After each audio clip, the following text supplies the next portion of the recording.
Ano Bíblico 2022. Hoje, 26 de maio. Neemias capítulo 5. A solução das injustiças sociais. Ora, o povo, homens e mulheres, começou a reclamar muito de seus irmãos judeus. Alguns diziam: Nós, nossos filhos e nossas filhas, somos numerosos. Precisamos de trigo para comer e continuar vivos. Outros diziam: Tivemos que penhorar nossas terras, nossas vinhas e nossas casas para conseguir trigo para matar a fome. E havia ainda outros que diziam: Tivemos que tomar dinheiro emprestado para pagar o imposto cobrado sobre as nossas terras e as nossas vinhas. Apesar de sermos do mesmo sangue, dos nossos compatriotas e de nossos filhos serem tão bons quanto os deles, ainda assim temos que sujeitar os nossos filhos e as nossas filhas à escravidão. E de fato, algumas de nossas filhas já foram entregues como escravas e não podemos fazer nada, pois as nossas terras e as nossas vinhas pertencem a outros. Quando ouvi a reclamação e essas acusações, fiquei furioso. Fiz uma avaliação de tudo e então repreendi os nobres e os oficiais, dizendo-lhes: Vocês estão cobrando juros dos seus compatriotas? Por isso convoquei uma grande reunião contra eles e disse: Na medida do possível, nós compramos de volta nossos irmãos judeus que haviam sido vendidos aos outros povos. Agora, vocês estão até vendendo os seus irmãos? Assim eles terão que ser vendidos a nós de volta. Eles ficaram em silêncio, pois não tinham resposta. Por isso prossegui: O que vocês estão fazendo? Isso não está certo. Vocês devem andar no temor do nosso Deus para evitar a zombaria dos outros povos, os nossos inimigos. Eu, os irmãos e os meus homens de confiança também estamos emprestando dinheiro e trigo ao povo. Mas vamos acabar com a cobrança de juros. Devolvam-lhes imediatamente suas terras, suas vinhas, suas oliveiras e suas casas, e também os juros que cobraram deles, a 100ª parte do dinheiro do trigo, do vinho e do azeite. E eles responderam: Nós devolveremos tudo o que você citou, e não exigiremos mais nada deles. Vamos fazer o que você está pedindo. Então convoquei os sacerdotes e os fiz declarar sob juramento que cumpririam a promessa feita. Também sacudi a dobra do meu manto e disse: Deus assim sacuda de sua casa e de seus bens todo aquele que não mantiver a sua promessa. Tal homem seja sacudido e esvaziado. Toda a assembleia disse: Amém! E louvou o Senhor. E o povo cumpriu o que prometeu. O exemplo de Neemias.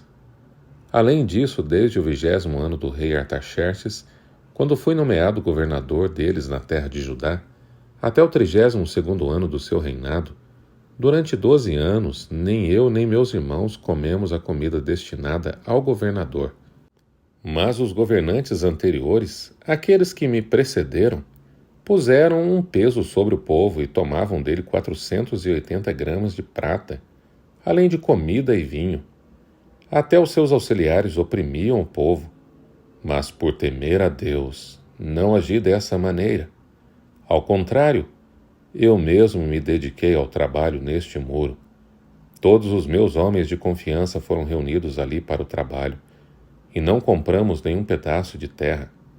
Além do mais, 150 homens entre judeus do povo e seus oficiais comiam à minha mesa, como também pessoas das nações vizinhas que vinham visitar-nos.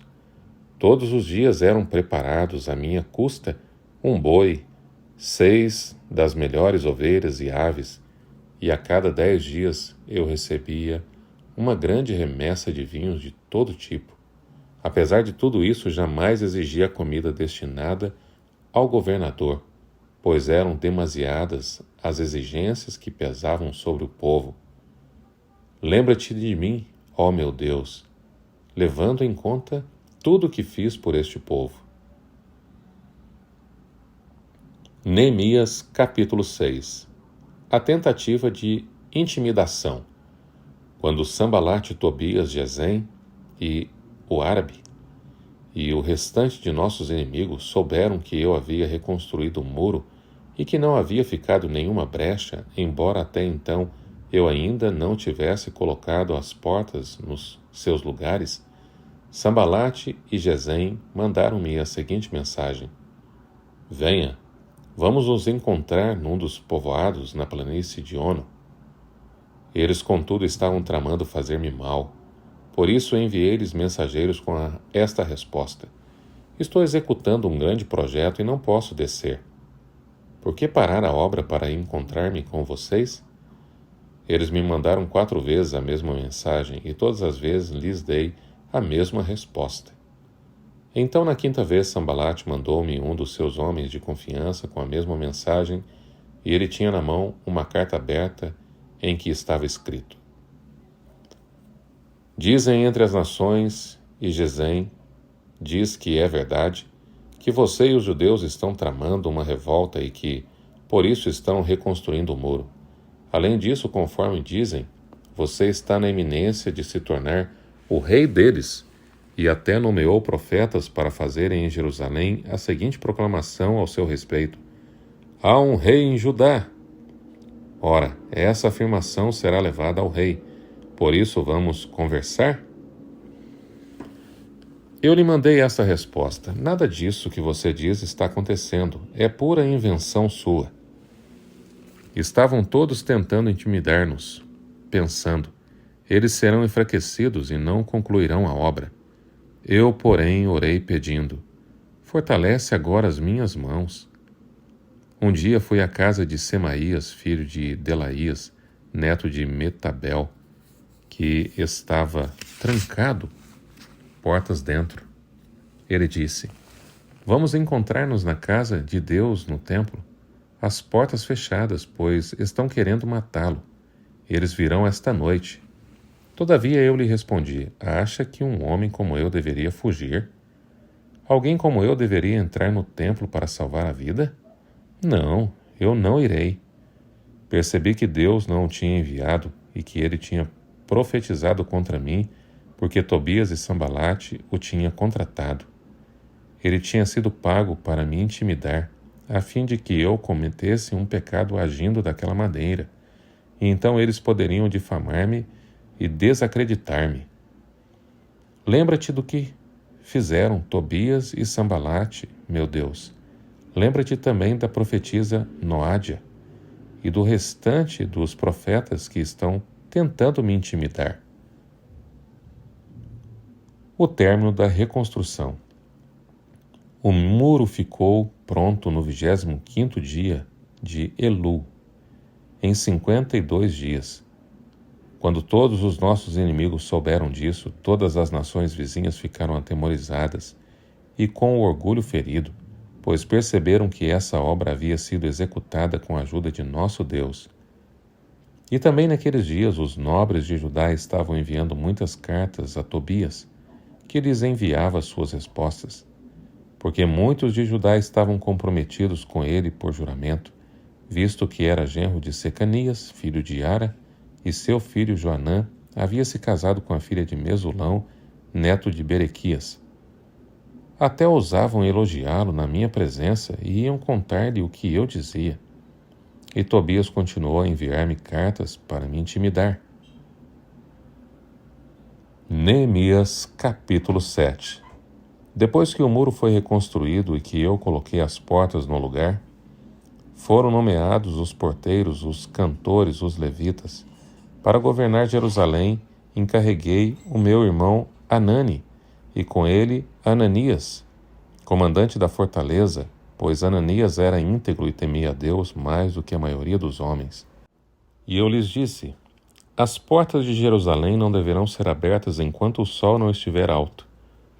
E antes de deixarem o serviço, os porteiros deverão fechar e travar as portas.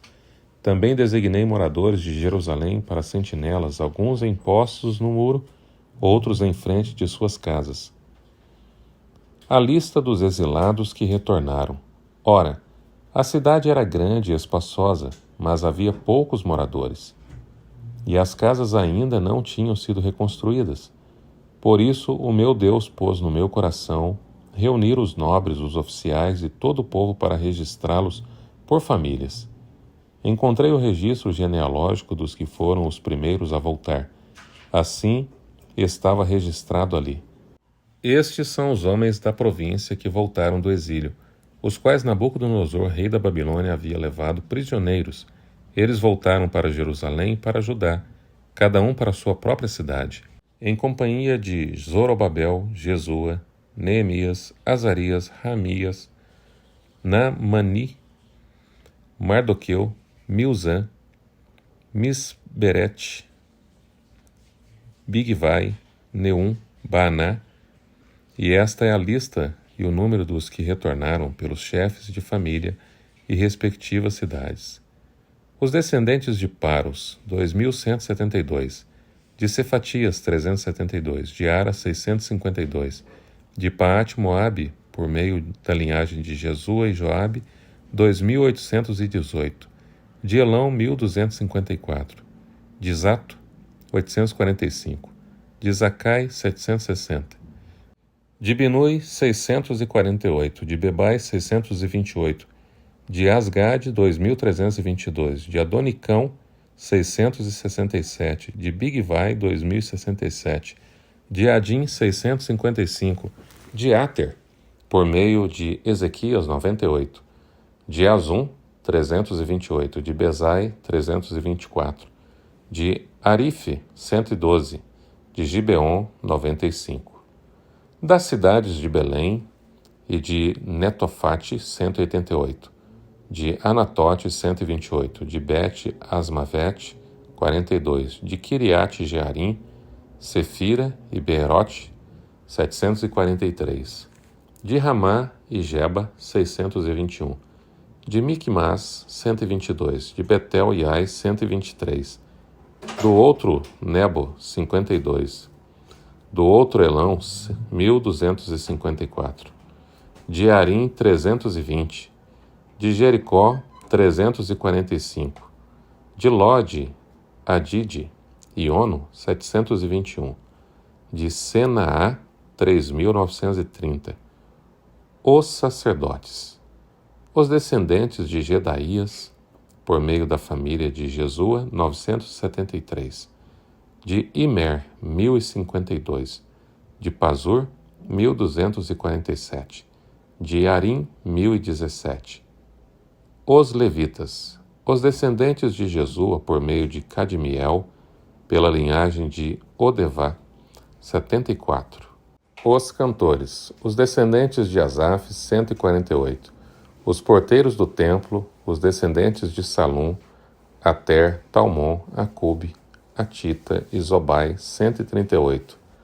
Os servidores do templo, os descendentes de Zia, Azufa, Taboate, Querós, Sia, Padom, Lebana, Agaba, Salmai, Anã, Gidel, Gar, Reaías, Rezim, Nécoda, Gazão, Uzá, Pazeia, Bezai, Meunim, Nefuzim, Baquerbuque, Acufa, Arur, Baslite, Meidá, Azar, Barcos, Cícera, Tamá, Nesias e Atifa, os descendentes dos servos de Salomão, os descendentes de Zotai, Zoferete, Perida, Jaalá, Darcon, Gidel, Cefatias, Atil, Poquerete, Razebaim e Amon.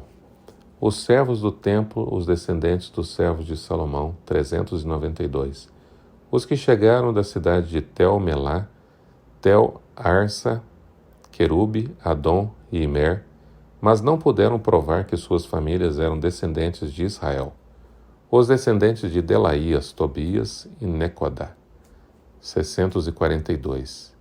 E dentre os sacerdotes, os descendentes de Abaías, Acós, Barzilai, homem que se casou com uma filha de Barzilai, de Gileade, que era chamado por aquele nome.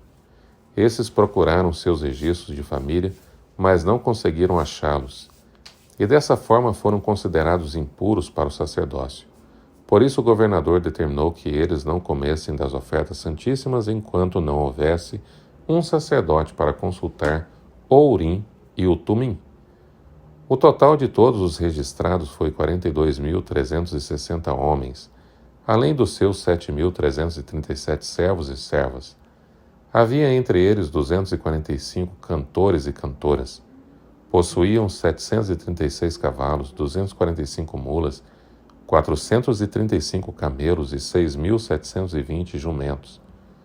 Alguns dos chefes das famílias contribuíram para o trabalho. O governador deu à tesouraria 8 quilos de ouro, 50 bacias e 530 vestes para os sacerdotes.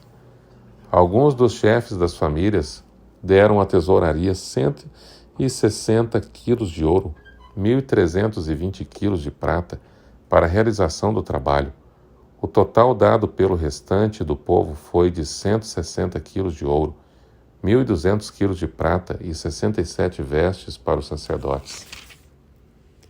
Os sacerdotes, os levitas, os porteiros, os cantores e os servidores do templo, e também alguns do povo e os demais israelitas, estabeleceram-se em suas próprias cidades. Neemias, capítulo 8. A leitura pública da lei. Quando chegou o 7º mês e os israelitas tinham se instalado em suas cidades, todo o povo juntou-se como se fosse um só homem na praça, em frente da porta das águas. Pediram ao escriba Esdras que trouxesse o livro da lei de Moisés, que o Senhor dera a Israel.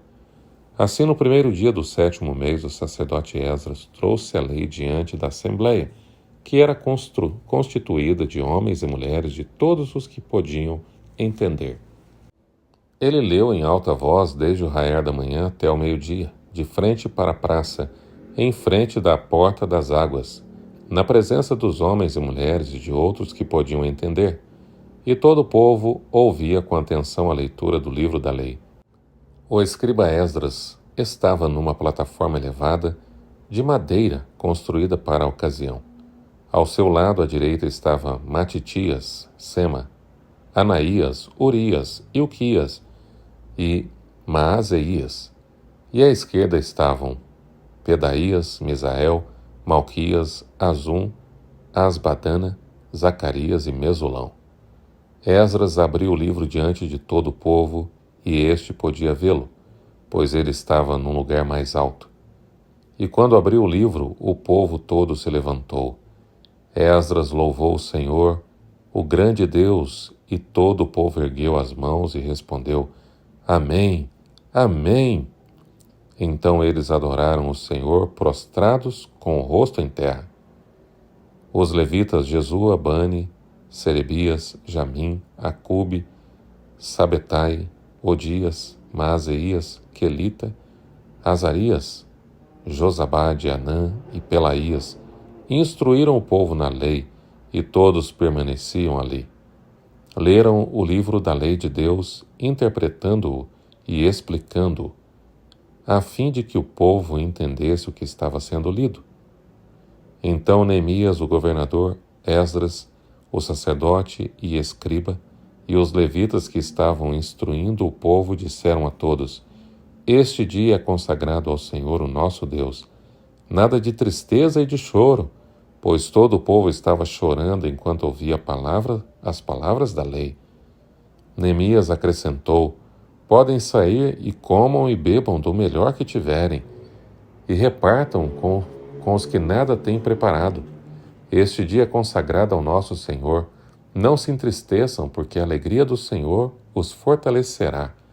Os levitas tranquilizaram todo o povo, dizendo: Acalmem-se, porque este é um dia santo. Não fiquem tristes. Então todo o povo saiu para comer, beber, repartir com os que nada tinham preparado e para celebrar com grande alegria, pois agora compreendiam as palavras que lhes foram explicadas. No segundo dia do mês, os chefes de todas as famílias e os sacerdotes e os levitas reuniram-se com o escriba Esdras, para estudarem as palavras da lei. Descobriram na lei que o Senhor tinha ordenado, por meio de Moisés, que os israelitas deveriam morar em tendas durante a festa do 7º mês. Por isso anunciaram em todas as suas cidades em Jerusalém: saiam às montanhas e tragam ramos de oliveira cultivadas, de oliveiras silvestres, de murtas, de tamareiras e de árvores frondosas, para fazerem tendas, conforme está escrito. Então o povo saiu e trouxe os ramos, e eles mesmos construíram tendas nos seus terraços, nos seus pátios, nos pátios do templo de Deus, e na praça junto à porta das águas, e na que fica junto à porta de Efraim. Todos os que tinham voltado do exílio construíram tendas e moraram nelas. Desde os dias de Josué, filho de Num, até aquele dia os israelitas não tinham celebrado a festa dessa maneira, e grande foi a alegria deles. Dia após dia, desde o primeiro até o último dia da festa, Esdras leu o livro da lei de Deus. Eles celebraram a festa durante 7 dias, e no 8º dia, conforme o ritual, houve uma reunião solene.